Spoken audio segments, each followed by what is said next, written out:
वैशाख पूर्णिमा 2025। वैशाख पूर्णिमा को बुद्ध पूर्णिमा के रूप में भी जाना जाता है। यह पूर्णिमा इस वर्ष 12 मई को मनाई जाएगी। इस दिन भगवान विष्णु की पूजा की जाती है। कई लोग इस पूर्णिमा पर उपवास रखते हैं। उपवास करने वालों के लिए वैशाख पूर्णिमा की कथा का पाठ करना आवश्यक माना जाता है। आइए जानते हैं इस पौराणिक कथा के बारे में। वैदिक पंचांग के अनुसार वैशाख पूर्णिमा का उत्सव हर वर्ष वैशाख माह के शुक्ल पक्ष की पूर्णिमा तिथि को मनाया जाता है।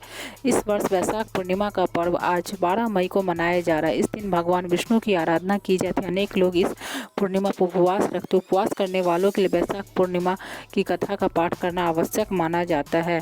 वैशाख पूर्णिमा व्रत कथा।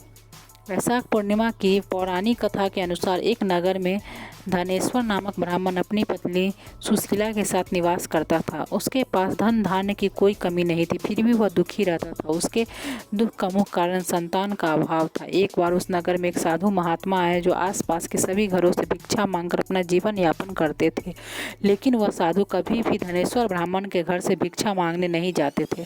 साधु के इस व्यवहार को देखकर सुशीला और धनेश्वर बहुत दुखी हुए।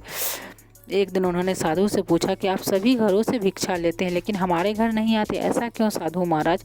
क्या हमसे कोई अपराध हुआ है? तब साधु ने उत्तर दिया कि तुम निसंतान हो, ऐसे में तुम्हारे घर से भिक्षा लेना पतितों के अन्न के समान होगा और मैं कभी भी पाप का भागीदार नहीं बनना चाहता।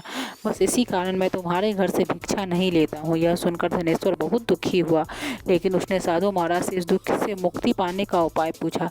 तब साधु ने ब्राह्मण दंपति को 16 दिन तक माँ चंडी की पूजा करने की सलाह दी। इसके बाद धनेश्वर और उसकी पत्नी ने विधि विधान से इस व्रत का पालन किया। उस दंपति की भक्ति से प्रसन्न होकर मां काली प्रकट हुई और उन्होंने सुशीला को गर्भवती होने का आशीर्वाद दिया।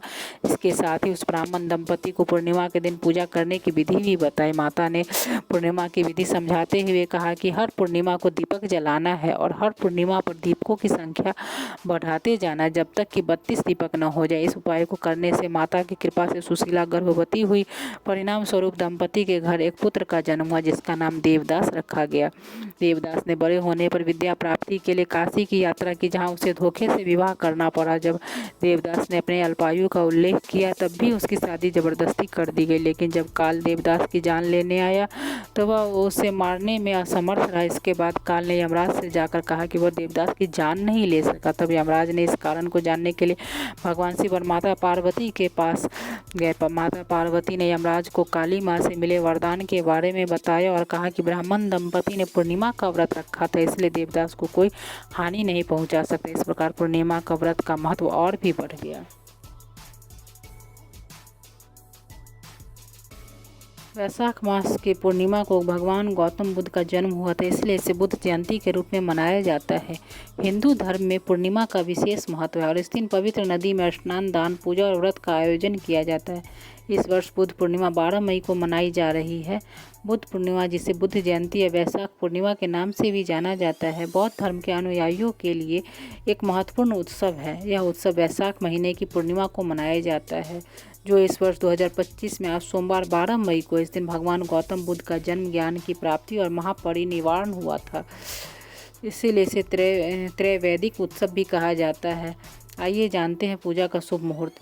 इस वर्ष बुद्ध पूर्णिमा 12 मई 2025 को मनाई जाएगी। पंचांग के अनुसार वैशाख माह की पूर्णिमा तिथि 11 मई को शाम 6:55 से प्रारंभ होगी और 12 मई को शाम 7:22 तक समाप्त होगी। इसीलिए उदया तिथि के अनुसार बुद्ध जयंती या बुद्ध पूर्णिमा 12 मई को मनाई जाएगी। शुभ योग पंचांग के अनुसार रवि योग सुबह 5:32 से 6:17 तक है। वरियान योग पूरी रात रहेगा और स्वाति नक्षत्र सुबह 6:17 तक रहेगा। इसके बाद विशाखा नक्षत्र का निर्माण होगा।